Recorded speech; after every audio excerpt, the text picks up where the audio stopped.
नमस्कार, आप देख रहे हैं कच्चा चिट्ठा। मैं हूं आपके साथ प्रीति रघुनंदन। पाकिस्तान की संसद में खड़े होकर इमरान के वजीर ने पुलवामा आतंकी हमले का सच पूरी दुनिया के सामने कबूल किया। इमरान के विज्ञान मंत्री फवाद चौधरी ने कबूल कर लिया कि पुलवामा आतंकी हमला उन्हीं की सरकार के इशारे पर हुआ था। लेकिन इसके बाद का सच जब नवाज शरीफ की पार्टी PMLN के नेता सरदार अयाज सादिक ने बयां की तो इमरान सरकार बुरी तरह हिल गई। अयाज सादिक ने भारतीय वायुसेना के विंग कमांडर अभिनंदन वर्धमान पर ऐसा बयान दिया जिससे इस्लामाबाद ही नहीं बल्कि पूरे पाकिस्तान में भूचाल आ गया। अयाज सादिक ने बताया कि भारत के डर से इमरान खान और उनके सिपह सालार कमर जावेद बाजवा कांप रहे थे। विदेश मंत्री शाह महमूद कुरैशी घबरा गए थे। पाकिस्तान इस बात से खौफजदा था कि कहीं भारत उस पर आक्रमण ना कर दे और इसी खौफ की वजह से पाकिस्तान की सरकार ने अभिनंदन को फौरन रिहा करने का फैसला किया था। आपको इस बात पर यकीन नहीं होगा, लेकिन इसके बाद पाकिस्तान की संसद में मोदी मोदी के नारे भी लगे।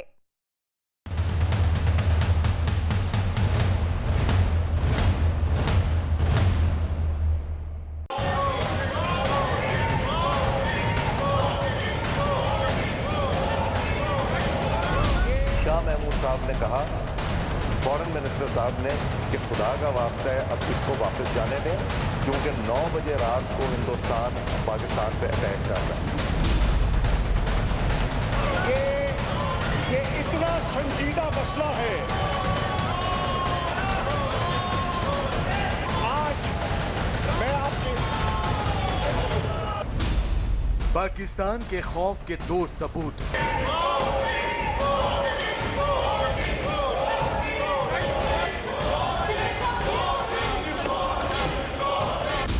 मोदी नीति से पस्त हुआ पाकिस्तान।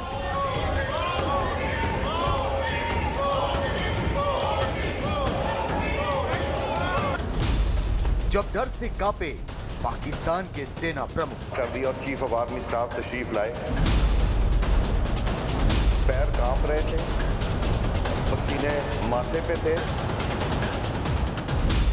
अभिनंदन के आगे नतमस्तक पाकिस्तान।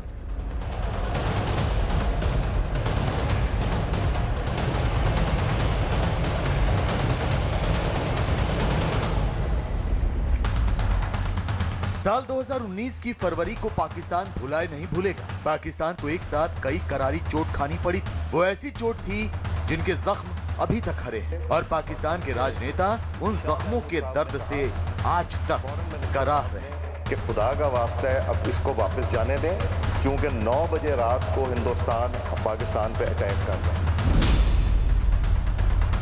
पाकिस्तान की संसद में इस बात के सबूत सामने आए हैं कि बालाकोट एयर स्ट्राइक के बाद पाकिस्तान की सेना और सरकार किस कदर मोदी सरकार के खौफ में थी। इस खौफ के सबूत दिए हैं पाकिस्तान के नेता अयाज सादिक। अयाज सादिक पाकिस्तान संसद के पूर्व स्पीकर रह चुके हैं। उन्होंने संसद में जो बयान दिया वो ये जताने के लिए काफी है कि जंग की धमकी देने वाला पाकिस्तान कितना डरा हुआ है। मुझे याद है शाह महमूद कुरैशी साहब उस मीटिंग में थे जिसमें प्राइम मिनिस्टर साहब ने आने से इनकार कर दिया और चीफ ऑफ आर्मी स्टाफ तशरीफ लाए। पैर कांप रहे थे, पसीने माथे पे थे और हमसे शाह महमूद साहब ने कहा, फॉरेन मिनिस्टर साहब ने, कि खुदा का वास्ता है अब इसको वापस जाने दें, क्योंकि 9 बजे रात को हिंदुस्तान पाकिस्तान पे अटैक कर रहा है। अपने विदेश मंत्री शाह महमूद कुरैशी और अपनी सेना के जनरल कमर जावेद बाजवा के डर से कांपने की बात खुद पाकिस्तान के बड़े नेता ने ही जग जाहिर की है। बालाकोट एयर स्ट्राइक के बाद भले ही पाकिस्तान ने भारत की सीमा के नजदीक अपने विमान भेजने की कोशिश की, लेकिन फरवरी 2019 की उस घटना के करीब 2 साल बाद पाकिस्तान के डर के सबूत सामने आए। बालाकोट एयर स्ट्राइक से बौखलाए पाकिस्तान ने 27 फरवरी को सीमा पर अपने फाइटर जेट भेजे। इन पाकिस्तानी विमानों को भारतीय वायुसेना ने खदेड़ दिया। फाइटर पायलट अभिनंदन वर्तमान ने पाकिस्तान के एक F-16 को ढेर कर दिया, लेकिन इस दौरान POK में अभिनंदन का MiG-21 विमान क्रैश हो गया, जिसके बाद अभिनंदन को पाकिस्तान के सुरक्षा बल ने हिरासत में ले लिया। लेकिन डरे हुए पाकिस्तान को 24 घंटे में ही अभिनंदन को रिहा करना पड़ा था। पाकिस्तान के बड़े नेता ने जिस सच को जगजाहिर किया, उसके बाद पाकिस्तान की मीडिया में भी उनकी आलोचना शुरू हो गई है। तो आपको इतराज कर देना चाहिए ना। यहाँ साथ अभी देखो, छेड़ने की क्या जरूरत थी? आपको था आज खड़े होकर टांट देना, उसको हुकूमत को, इमरान खान को टांट करना, एस्टेब्लिशमेंट को टांट करना, जी आपने क्यों छोड़ दिया, आप डर गए थे। इट्स ए लो, ये हुकूमतें ये फिर लो हैं, फिर कल को कोई जरूरत नहीं आपको एतमाद में लिया जाए, फिर आप लोगों को सीरियस नहीं लेना चाहिए, फिर ये पीएम नवाज को सीरियस नहीं लेना चाहिए, क्योंकि एस्टेब्लिशमेंट के साथ लड़ाई चल पड़ी है। आर्मी चीफ और आपके DGISI के साथ तल्लुकात खराब हो गए, जुबैर साहब का मिन्नत तरले का कोई नतीजा नहीं निकला, आप यहाँ खड़े होकर कौमी राज ये बहर करने आ गए। तो इस मामले पे जो भी लोग कुछ कहते हैं, I am with the government, I am with the establishment. अभिनंदन की गिरफ्तारी के बाद भारत सरकार ने पाकिस्तान को सैन्य और राजनीतिक दोनों तरह से घेर लिया था। डिप्लोमेटिक तरीके से समझाया जा रहा था कि आप उसको, हमारे अफसर को वापस भेजिए, और उसी घबराहट के आलम में आपको याद होगा कि पाकिस्तानी प्राइम मिनिस्टर इमरान खान ने पार्लियामेंट में आके कहा कि साहब हम शांति के हित में उसको छोड़ने का फैसला कर रहे हैं। मोदी नीति से खौफ खाए पाकिस्तान ने जिस डर का अंदेशा जताया है वो सही भी हो सकता था, क्योंकि उस वक्त एयर चीफ मार्शल रहे BS धनोआ ने बताया कि भारत ने राजनीतिक तौर पर पाकिस्तान को घेर लिया था और सेनाओं ने पाकिस्तान को ध्वस्त करने की पूरी तैयारी कर रखी थी।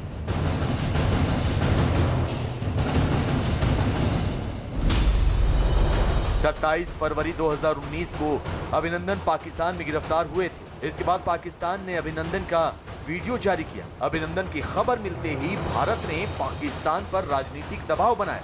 बातचीत के बाद अमेरिका ने कहा कि भारत बड़ा कदम उठा सकता है। भारत के कड़े रुख से पाकिस्तान की सरकार और सेना के मन में डर बैठ गया। इस बीच भारतीय सेनाओं ने युद्ध की तैयारी पूरी कर ली। अगर पाकिस्तान अभिनंदन को रिहा न करता तो पाकिस्तान की अग्रिम टुकड़ियों के सफाई की तैयारी हो चुकी थी। सरकार के कड़े रुख और सेना की उस वक्त की तैयारी की जानकारी खुद एयरफोर्स के पूर्व चीफ ने दी। जैसे आपको पता है कि आहूजा भी इजेक्ट किया था सक्सेसफुली, पर उसको ग्राउंड पे स्मॉल आर्म्स फायर से उसको मार दिया गया। तो उस पर जो प्रेशर बना है इंडियन गवर्नमेंट की तरफ से ऑन पाकिस्तान, वो डिप्लोमेटिक है, वो पॉलिटिकल है, पर मिलिट्री पोस्चर जो था, हमारा मिलिट्री पोस्चर जो था, लेकिन फौज किस तरह से बैठी हुई थी, वो ऐसे उनको लग रहा होगा कि अभी इमीडिएटली स्ट्राइक करेगी। और जो उन्होंने 27 फरवरी को हमले किए थे वो नाकाम रहे थे, पर अगर सपोज गॉड फॉरबिड वो सक्सेसफुल हो जाते तो हमारे पास इतनी क्षमता थी कि उनके जो फॉरवर्ड ब्रिगेड्स हैं उनको हम खत्म कर देते। CRPF काफिले पर आतंकी हमले के बाद प्रधानमंत्री मोदी ने सेना को छूट दी थी कि जब सही समय हो तो वो पाकिस्तान और आतंकियों को सबक सिखाए। इसी के बाद बालाकोट के आतंकी कैंपों पर एयर स्ट्राइक का फैसला लिया गया। Balakot strike and put the fear of God into at least Jaish-e-Mohammed and their Pakistani handlers, that we could cross not only into the Pakistan occupied Kashmir, we could go and hit them in Pakistan proper. That is why you noticed after that, till the time the Indian elections got over, there was nothing, because they knew the response is going to be very swift, and we were deployed in this manner that we could respond at a very short notice. Pakistan की संसद से पाकिस्तान सरकार और सेना के डर को जगजाहिर करने वाला बयान उस वक्त सामने आया है जब बिहार में विधानसभा चुनावों का प्रचार जोरों पर है। बिहार चुनाव में बीजेपी के लिए बेरोजगारी और विकास तो एक मुद्दा है ही, लेकिन राष्ट्रवाद भी एक बड़ा मुद्दा बन गया है। बिहार चुनाव के बीचों बीच जिस तरह से पाकिस्तान की संसद में उनके सेना प्रमुख और विदेश मंत्री के खौफ का जिक्र हुआ है, उससे बीजेपी को मन माफी का एक मुद्दा मिल गया है। अब बीजेपी के नेताओं का कहना है कि ये प्रधानमंत्री नरेंद्र मोदी के नेतृत्व में ही संभव हो सका है कि पाकिस्तान के दिल में इतना खौफ बैठ चुका है। पाकिस्तान के बड़े नेता का कबूलनामा सामने आते ही बीजेपी ने इसे आधार बनाते हुए विपक्ष पर हमले शुरू कर दिए। बीजेपी अध्यक्ष JP नड्डा ने ट्विटर पर राहुल गांधी को घेरते हुए लिखा कि कांग्रेस के शहजादे को भारत की किसी भी चीज पर विश्वास नहीं है, चाहे वो सेना हो, सरकार हो या हमारे लोग हो, तो वो अपने सबसे भरोसेमंद देश पाकिस्तान की ही सुन लें। उम्मीद है कि अब तो उनकी आंखें खुलेंगी। JP नड्डा के ट्वीट के बाद बीजेपी नेताओं ने एक एक करके विपक्षियों को घेरना शुरू कर दिया। राहुल गांधी, कांग्रेस पार्टी, कुछ अपोजिशन पार्टीज, बार बार RJD जैसी पार्टियां जो इसको गलत तरीके से पेश कर रही थी, सबूत मांग रही थी। आज सबूत हमने तो दिया ही, लेकिन जहां दुश्मन मुल्क जहां हमने नस्तनाबूद किया तो उसने भी सबूत इन लोगों को तोहफे के तौर पे दिया है ताकि इनके मुंह पे एक देश की जनता चमाट मारे। बीजेपी नेता संबित पात्रा ने लिखा कि चीन की घुसपैठ के मुद्दे पर सवाल उठाने वाले राहुल इस बयान से समझ लें कि भारत सरकार किस तरह देश की सुरक्षा में जुटी है। हिंदुस्तान के सेना की, भारत के शौर्य का किस प्रकार वहां पाकिस्तान में खौफ है, डर है। आज 2-3 विषय उठते हैं। पहला विषय उठता है कि हिंदुस्तान के आम जनता को, हिंदुस्तान के निवासियों को कभी शक नहीं, एक ऐसा शहजादा है जो कभी कभी हिंदुस्तान का शहजादा कम और पाकिस्तान का शहजादा ज्यादा नजर आता है। पाकिस्तान के मुद्दे पर बीजेपी के हमले के बाद कांग्रेस भी बचाव में आई और बीजेपी पर पलटवार किया। बगैर बुलाए मेहमान के तौर पर दावत खाने और जन्मदिन मनाने पाकिस्तान मनमोहन सिंह जी नहीं गए 10 साल, नरेंद्र मोदी जी गए थे और उसका रिटर्न गिफ्ट हमें मिला था पठानकोट का उग्रवादी हमला। ये संयोग ही है कि पाकिस्तान की संसद से निकले ये बयान बिहार चुनाव के दौरान आया और बीजेपी अब देश हित के इस मुद्दे को और उभार रही है ताकि राष्ट्रवाद की भावना से उसे बिहार चुनाव में फायदा मिल सके। पाकिस्तानी नेता का जो बयान है, जो सरदार सादिक साहब का जो बयान है, उसको भारत में बिहार में चुनाव चल रहा है, वहाँ पे अब कांग्रेस के खिलाफ बीजेपी वाले ट्वीट कर रहे हैं, भाषण कर रहे हैं, उसका इस्तेमाल कर रहे हैं, वो करेंगे क्योंकि उस वक्त राहुल ने जो खैबर पख्तूनख्वा में जो बालाकोट में एक्शन हुआ था उसी पे सवाल उठा दिए थे, तो उसकी कीमत उनको देनी पड़ेगी। मोदी के नाम पर चुनाव लड़ने वाली बीजेपी पाकिस्तान से निकले इस बयान पर भले ही सियासी घमासान छेड़ चुकी हो, लेकिन पाकिस्तान की परेशानी यह है कि उसकी संसद में भी मोदी नाम के नारे गूंजने लगे हैं।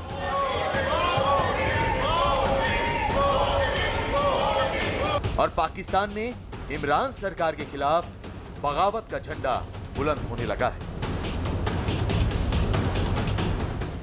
अब सोच सकते हैं पाकिस्तान की संसद में मोदी मोदी के नारे लगना अब आम हो चला है। इससे पता चलता है कि किस तरह इमरान सरकार मुसीबतों में घिरी हुई है। लेकिन इमरान खान नियाजी के लिए परेशानी का सबब सिर्फ इतना ही नहीं है, बल्कि उनकी सरकार के खिलाफ विपक्ष के साथ साथ आम जनता ने भी विद्रोह का झंडा बुलंद कर दिया है। बलूचिस्तान की जनता इमरान सरकार और वहां की सेना के खिलाफ बगावत का बिगुल फूंक चुकी है। रावलाकोट में पाकिस्तान सेना की एक करतूत ने बलोच अवाम का आक्रोश चरम पर पहुंचा दिया है। अब बलूचिस्तान के लोग पाकिस्तान से अलग आजाद मुल्क बनाने की मांग करने पर लगातार अड़े हुए हैं।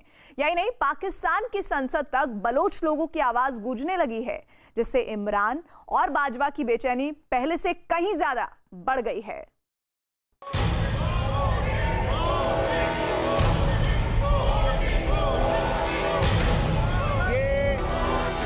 पाकिस्तान की संसद में मोदी नाम,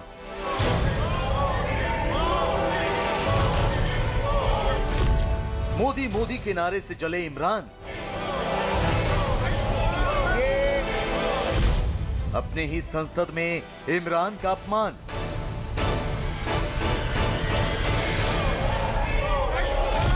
पूरी उम्मा में इस तरह की कैफियत है और आज पाकिस्तान की संसद में मोदी नाम का नारा लगे और हैरानी ना हो, ऐसा हो ही नहीं सकता। एक बार तो कानों पर विश्वास नहीं होता, लेकिन सच यही है कि ऐसा हुआ है। पाकिस्तान की संसद में विपक्ष की ओर से मोदी मोदी के नारे लगाए गए। इमरान के मंत्री की मौजूदगी में ऐसा हुआ और इमरान सरकार को खून का घूंट पीना पड़ा। ये पूरी कौम, पूरी उम्मा मुत्तफिक है। आइए, पाकिस्तान में इन दिनों संसद का सत्र चल रहा है, लेकिन इस सत्र में पाकिस्तान सरकार की जगहंसाई हो रही है और वर्दी की आड़ में दहशतगर्दी करने वाली पाकिस्तान सेना की नाक कट रही है। पाकिस्तान के एक बड़े राजनेता ने अभिनंदन वर्तमान के मामले पर पाकिस्तान सेना और सरकार की कलई खोल दी और इसी सत्र में पाकिस्तान की संसद में मोदी मोदी के नारे भी गूंज उठे। पाकिस्तान की संसद में मोदी मोदी के नारे गूंजने के दौरान इमरान सरकार को दोहरी बेइज्जती उठानी पड़ी। पहले विपक्षी पार्टियों ने एकजुट होकर इमरान सरकार के एक प्रस्ताव से किनारा कर लिया। उससे बौखलाए, उससे परेशान हुए इमरान के मंत्री ने जब बलूचिस्तान का मुद्दा उठाया तो पाकिस्तानी संसद में मोदी मोदी का नाम गूंजने लगा। पाकिस्तान की संसद में यह कहानी शुरू हुई सोमवार को। पाकिस्तान सरकार ने फ्रांस के खिलाफ प्रस्ताव रखा। सरकार ने कहा कि इस प्रस्ताव पर सभी दल एक राय हैं। इस मुद्दे पर विपक्षी पार्टियों ने विरोध शुरू कर दिया। विपक्षी पार्टियों ने स्पीकर के सामने वोटिंग की मांग रखी और संसद में वोटिंग के नारे गूंजने लगे। आज इतना गैर संजीदा रवैया इस हसास मसले पे ऑपोजिशन का देखकर मुझे अफसोस हुआ कि ये एक ऐसा मुकद्दस मसले पर भी सियासत खेलना चाह रहे हैं। यहां तक तो ठीक था, लेकिन इमरान सरकार को दूसरा झटका तब लगा जब विपक्ष की बेंचों से बलूचिस्तान की आजादी के नारे लगने लगे। ये आज बात कर रहे हैं इदारों पर हमले की बात करते हैं। पाकिस्तान के इदारों को मुतनाज़ा कौन बना रहा है? हिंदुस्तान की बोलियां कौन बोल रहा है? पाकिस्तान के मफादात को नुकसान कौन पहुंचा रहा है? आज जनाब स्पीकर बलूचिस्तान में खड़े होकर इनके प्लेटफॉर्म से बलूचिस्तान की आजादी के नारे लगे। शर्म आनी चाहिए तुम्हें। जैसे ही बलूचिस्तान का मुद्दा उठा, तुरंत पाकिस्तान की संसद में मोदी के नारे लगने लगे।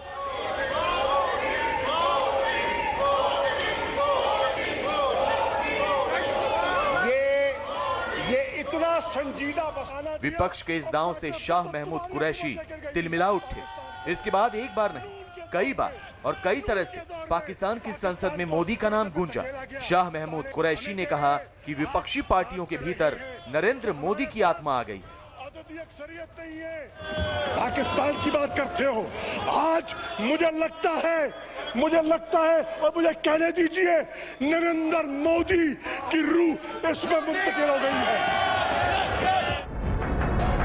पाकिस्तान की सबसे बड़ी पंचायत में पाकिस्तान के सबसे बड़े नेता को बलोच नेताओं ने उसकी हैसियत दिखा दी। उन्होंने जता दिया कि इमरान से ज्यादा भरोसा बलोच नेताओं को मोदी सरकार पर है।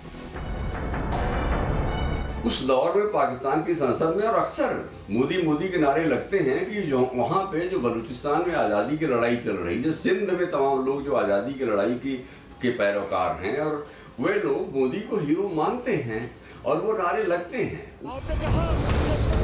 बलूचिस्तान की आजादी का मुद्दा अब भड़कता जा रहा है और इमरान सरकार इसकी आंच में झुलसती जा रही है। विपक्ष की 11 बड़ी पार्टियां इमरान सरकार के खिलाफ लामबंद हो चुकी हैं और बलूचिस्तान में भी इमरान सरकार के खिलाफ रैलियां हो रही हैं। विपक्षी पार्टियों के संगठन पाकिस्तान डेमोक्रेटिक मूवमेंट ने सरकार के खिलाफ अभियान छेड़ दिया है। बलूचिस्तान में भी पीडीएम की कई रैलियां हो चुकी हैं। एक रैली में जमीयत उलेमाए पाकिस्तान के नेता ओवैस नूरानी ने बड़ा बयान दिया है। नूरानी ने बलूचिस्तान को आजाद देश बनाने की बात कही है। पीडीएम की रैली से सबके सामने ओवैस नूरानी ने ये बयान दिया है। डाकू, लुटेरे और गासिब, इन लोगों से आपको निजात दिलानी है। हम चाहते हैं बलूचिस्तान एक आजाद रियासत हो। आज बलूचिस्तान का माहौल ऐसा ही है जैसे आप किसी पसमानदा इलाके में आ गए हैं। इसके बाद से पाकिस्तान की संसद में बलूचिस्तान का मुद्दा भड़क उठा है। इसी मुद्दे पर इमरान सरकार को विपक्ष ने घेरा और संसद में मोदी गूंजने लगा। इमरान खान नए पाकिस्तान का नारा देकर सत्ता में आए थे। लग रहा है कि पाकिस्तान बदल तो रहा है, लेकिन उनके मन मुताबिक नहीं। इसलिए अब इमरान खुद ढोल बजाते फिर रहे हैं कि नया पाकिस्तान रातों रात नहीं बनेगा। मुझे लोग कहते हैं जी, जब से मैं अभी 2 साल 26 महीने हुए हैं, इमरान साहब किधर गया जी नया पाकिस्तान? मैं उन लोगों को समझा के थक गया हूं कि नया पाकिस्तान एक स्विच नहीं है। गवर्नमेंट आई, स्विच हुआ तो नया पाकिस्तान बन गया। ये फेरी टेल्स में ऐसी चीजें होती हैं। नए पाकिस्तान में इमरान खान के सामने रोज नए संकट खड़े हो रहे हैं। संसद में मोदी नाम से इमरान घिर गए तो पीओके में पाकिस्तान की खुफिया एजेंसी के दहशतगर्दों को जनता ने घेर लिया। पीओके में लोगों का गुस्सा इमरान सरकार के खिलाफ तब भड़क उठा जब कुछ आईएसआई के एजेंट्स ने वहां के एक नागरिक को अगवा करने की कोशिश की। देखते ही देखते वहां काफ़ी भीड़ जमा हो गई और लोगों ने उन आईएसआई एजेंट्स की गाड़ी को घेर लिया और आखिरकार उन आईएसआई एजेंट्स को अपने हथियार डालने पड़े। ये भीड़ पीओके के शहर रावलाकोट में मौजूद है। जिस गाड़ी को इन लोगों ने चारों तरफ से घेर रखा है उसमें आईएसआई के एजेंट मौजूद हैं। 29 अक्टूबर को पाकिस्तान के कब्जे वाले कश्मीर के रावलाकोट शहर में आईएसआई की टीम पहुंची। इस टीम ने एक युवक को बाजार से अगवा करने की कोशिश की। मौके पर मौजूद लोगों ने गाड़ी को घेर लिया। भीड़ ने आईएसआई की टीम को पीटा और साथ ही साथ गाड़ी रोकने की कोशिश में गाड़ी का शीशा भी तोड़ दिया। इसके बाद आईएसआई की टीम को माफी मांगनी पड़ी। पाकिस्तानी खुफिया एजेंसी आए दिन पीओके से लोगों को अगवा कर गायब कर देती है, लेकिन मौके पर रंगे हाथ पकड़े जाने के बाद पीओके में इमरान सरकार और पाकिस्तान सेना के खिलाफ आंदोलन भड़क उठा है। थाने में पहले जाते यहाँ से रिस्पॉन्सिबल था थाना। चीन से हाथ मिलाकर पीओके को कंक्रीट से तबाह करने की ठान चुकी पाकिस्तान सरकार के खिलाफ पहले ही लोगों में गुस्सा है। अब आंदोलन एक बार फिर भड़क उठा है। इस बार बलूचिस्तान और पीओके यानी दो तरफा इमरान सरकार घिरी हुई है। जो लोग कश्मीर को पाकिस्तान में नहीं मिलाना चाहते वो लोग उनके साथ हैं, वो लोग उनके खिलाफ हैं और उनकी आज़ादी की लड़ाई चल रही है। तो उसमें भी भारत को एक सेवियर के रूप में देखा जाता है, क्योंकि भारत कश्मीर को पाकिस्तान के पास नहीं रहने देना चाहता। वो भी देखते हैं कि जो हिस्सा कश्मीर का भारत में है वहाँ पे खुशहाली ज़्यादा है और दूसरी तरफ हालात खराब हैं। इमरान खान की सरकार पर इंटरनेशनल दबाव तो पहले की तरह ही बने हुए हैं, लेकिन विपक्षी पार्टियों के एकजुट होने से और बलूचिस्तान के साथ साथ पीओके में आजादी के नारे भड़कने से इमरान और बाजवा की टेंशन और भी बढ़ गई।